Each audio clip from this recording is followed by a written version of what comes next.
Guys, এগুলো হচ্ছে 3 মডেলের 3টি ডেভেলপমেন্ট বোর্ড। যারা এই ডেভেলপমেন্ট বোর্ডগুলোকে প্রোগ্রামিং করার সময় বিভিন্ন সমস্যার সম্মুখীন হয়ে থাকেন কিংবা ফ্লাশ করতে সমস্যা হয়, তাদের জন্য মূলত এই ভিডিওটি অনেক ইন্টারেস্টিং হতে যাচ্ছে। এই ভিডিওতে যা যা শিখতে পারবেন তা হলো ESP8266 ডেভেলপমেন্ট বোর্ড প্রোগ্রামিং কিংবা flash, ESP32 development board programming অথবা flash, ESP32C3 development board programming অথবা ফ্লাশ, এবং আরও থাকছে wifi testing, live web monitoring, dashboard testing. তো চলুন তাহলে ভিডিওটি শুরু করা যাক। প্রথমে এরকম একটি ডাটা কেবল প্রয়োজন হবে, যেটা টাইপ সি পোর্টের। 3টি ডেভেলপমেন্ট বোর্ডকে প্রোগ্রামিং করার জন্য এরকম টাইপ সি পোর্টের ডাটা কেবল প্রয়োজন হবে। তারপর ডাটা কেবলের USB পিনের সাথে এরকম একটি টাইপ সি পোর্টের OTG কনভার্টার লাগিয়ে নিছি, যেটা দিয়ে আমি আমার স্মার্টফোন থেকে বোর্ডগুলোকে প্রোগ্রামিং করব।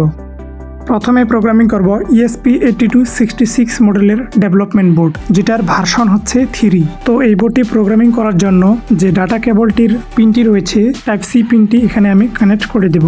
এখন চলে যাব আমার মোবাইল স্ক্রিনে। তো গাইস, চলে আসলাম আমার মোবাইল স্ক্রিনে। মোবাইল স্ক্রিন থেকে নোটপ্যাডে ক্লিক করব, তারপর এখানে ক্লিক করব। এখানে সমস্ত কিছু কোড লেখা আছে।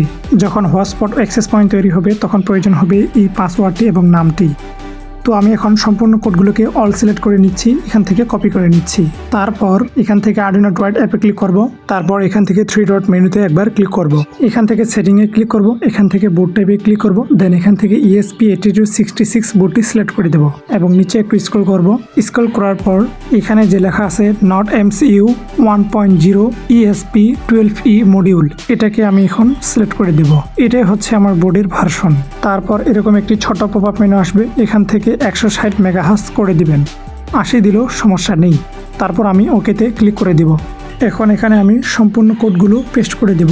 এখন কম্পাইলেশন করার জন্য কম্পাইলেশন আইকনে একবার ক্লিক করব। তারপর এখান থেকে ইয়েজে ক্লিক করে দিব। দেখতে পাচ্ছেন কোডগুলো কিন্তু সফলভাবে কম্পাইলেশন হচ্ছে।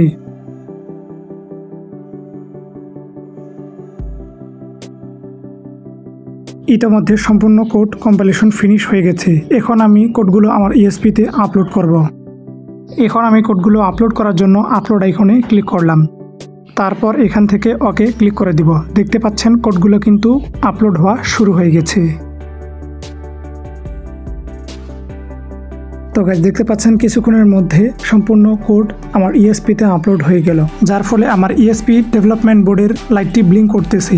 এখন আমার ESP-এর ওয়াইফাই টেস্টিং করব, যেটা কাজ করে কিনা। যার ফলে আমি এখানে ওয়াইফাই অপশনে একবার ক্লিক করে ধরে থাকলাম। দেখতে পাচ্ছেন এখানে কিন্তু ESP8266 ওয়াইফাই নামে একটা অ্যাক্সেস পয়েন্ট তৈরি হয়েছে। তো এখানে আমি পাসওয়ার্ডটা দিয়ে দিব 1 থেকে 8 পর্যন্ত। তারপর কানেক্টে ক্লিক করব।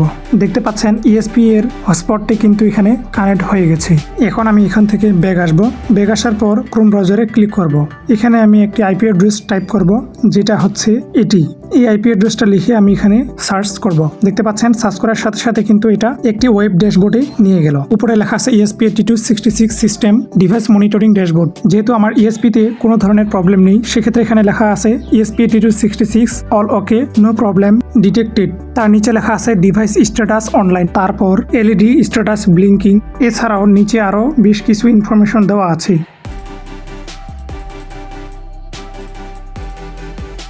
এখন ESP32 ডেভেলপমেন্ট বোর্ডটিকে ফ্ল্যাশিং কিংবা প্রোগ্রামিং করব।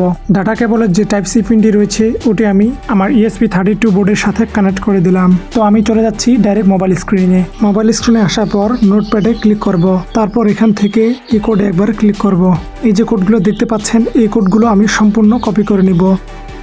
তারপর আর্ডিনো ড্রয়েড অ্যাপে ক্লিক করব। এখান থেকে উপরে 3 ডট মেনুতে ক্লিক করব। তারপর সেটিংয়ে ক্লিক করব। তারপর বোর্ড ট্যাবে ক্লিক করব। তারপর এখান থেকে ESP32 এটা সিলেক্ট করে দিব। তারপর নিচে একটু স্ক্রল করব। এখান থেকে যে লেখা আছে ESP32 ডেভ মডিউল, এটাতে আমি একবার ক্লিক করব। তারপর ওকেতে ক্লিক করে দিব। এখন কপি করা সম্পূর্ণ কোড এখানে পেস্ট করে দিব। তারপর এটা কম্পাইলেশন করে নিব। তো আমি এখানে কম্পাইলেশন আইকনে ক্লিক করলাম। তারপর এখানে ইউএসএ ক্লিক করলাম। দেখতে পাচ্ছেন কোডগুলো কিন্তু কম্পাইলেশন হওয়া শুরু হয়ে গেছে। কিছুক্ষণের মধ্যে সম্পূর্ণ কোড কম্পাইলেশন ফিনিশ হয়ে গেল। এখন আমি OTG কেবলটি আমার স্মার্টফোনের সাথে কানেক্ট করে নিব। দেখতে পাচ্ছেন এখানে কিন্তু লেখা উঠছে। কোডগুলো আপলোড করার জন্য এখন আমি আপলোড আইকনে ক্লিক করলাম। তারপর আমি এখানে ওকেতে ক্লিক করে দিব। দেখতে পাচ্ছেন কোডগুলো কিন্তু আমার ESP-তে আপলোড হচ্ছে।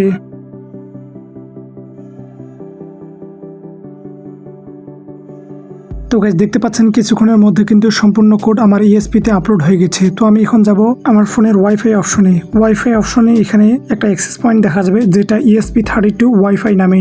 তো আমি এখান থেকে 1 থেকে 8 পর্যন্ত পাসওয়ার্ড টাইপ করে দেব, তারপর এখানে কানেক্টে ক্লিক করব। দেখতে পাচ্ছেন আমার স্মার্টফোনটি ESP ডেভেলপমেন্ট বোর্ডের সাথে কানেক্টেড হয়ে গেছে। তো আমি এখন যাব ক্রোম ব্রাউজারে আসার পর এখানে আমি টাইপ করব 192.168.4.1 এই IP অ্যাড্রেসটা লেখার পর এখন আমি ইন্টারে ক্লিক করব। দেখতে পাচ্ছেন এরকম একটি ওয়েব ড্যাশবোর্ড শো হয়েছে এবং এখান থেকে আমার ESP ডেভেলপমেন্ট বোর্ডের বিভিন্ন তথ্য এখানে দেখা যাচ্ছে। আপনারা চাইলে সহজে যে কোনো ESP32 কিংবা ESP8266 মডেলের ডেভেলপমেন্ট বোর্ড কিংবা ESP32C3 ডেভেলপমেন্ট বোর্ড এভাবে প্রোগ্রামিং করে দেখে নিতে পারেন যে এটা ঠিক আছে নাকি নষ্ট হয়ে গেছে।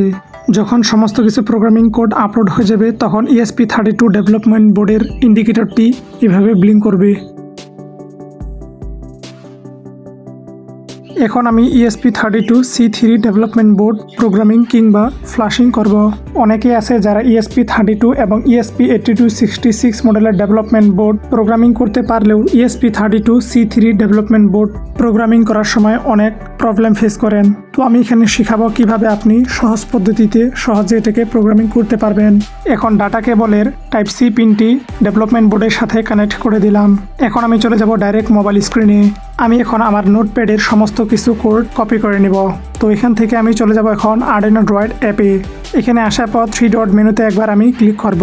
এখান থেকে সেটিংয়ে ক্লিক করব, তারপর বোর্ড টাইপে ক্লিক করব, দেন এখান থেকে ESP32C3 এটা সিলেক্ট করে দেব। তারপর নিচে একটু স্ক্রল ডাউন করব, এখানে লেখা আছে ESP32C3 ডেভ মডিউল, এটাতে আমি একবার ক্লিক করব। তারপর এখানে লেখা আছে USB CDC অন বুট, এটাতে আমি একবার ক্লিক করব। এটা যদি ইনেবল করা না থাকে তাহলে এটা ইনেবল করে দিব। তারপর এখানে লেখা আছে আপলোড স্পিড, তো আমি এখানে একবার ক্লিক করব। তারপর এই সংখ্যাটাকে সিলেক্ট করে দিব। এখন আমার কাজ শেষ, এখন আমি ওকেতে ক্লিক করে দিব। যে কোডগুলো আমি কপি করেছি এখন ওই কোডগুলো এখানে সম্পূর্ণ পেস্ট করে দিব এবং সম্পূর্ণ কোডগুলোকে কম্পাইলেশন করে নিব। তো আমি এখানে কম্পাইলেশন করে নিচ্ছি।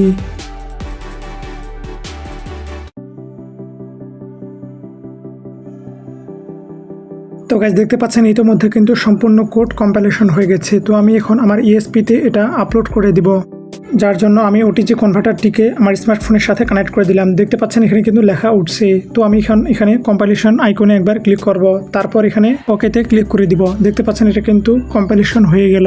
আর এইভাবে বোর্ড সিলেক্ট করে সহজ পদ্ধতিতে যে কোনো প্রজেক্টের কোড আপলোড করতে পারবেন আপনার ESP32C3 ডেভেলপমেন্ট বোর্ডে। এখন আমি আমার স্মার্টফোনের ওয়াইফাই অপশনে যাব। এখান থেকে নতুন একটা অ্যাক্সেস পয়েন্ট দেখা যাবে যেটার নাম হচ্ছে ESP32C3 ওয়াইফাই। তো এখানে আমি 1 থেকে 8 পর্যন্ত পাসওয়ার্ড দিয়ে দিব এবং এটা কানেক্ট করে নিব। দেখতে পাচ্ছেন আমার স্মার্টফোনে কিন্তু এটা কানেক্ট হয়ে গেছে। তো আমি এখন যাব আমার ক্রোম ব্রাউজারে ওই একই IP অ্যাড্রেসটি এখানে টাইপ করব, টাইপ করে সার্চ দিব।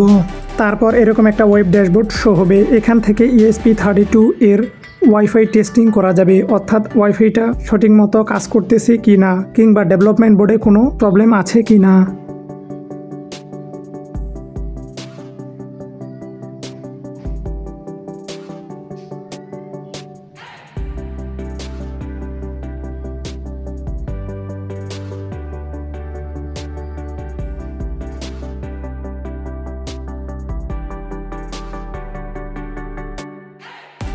তো গাইস আজ এ পর্যন্তই। আশা করি ভিডিওটা ভালো লেগেছে।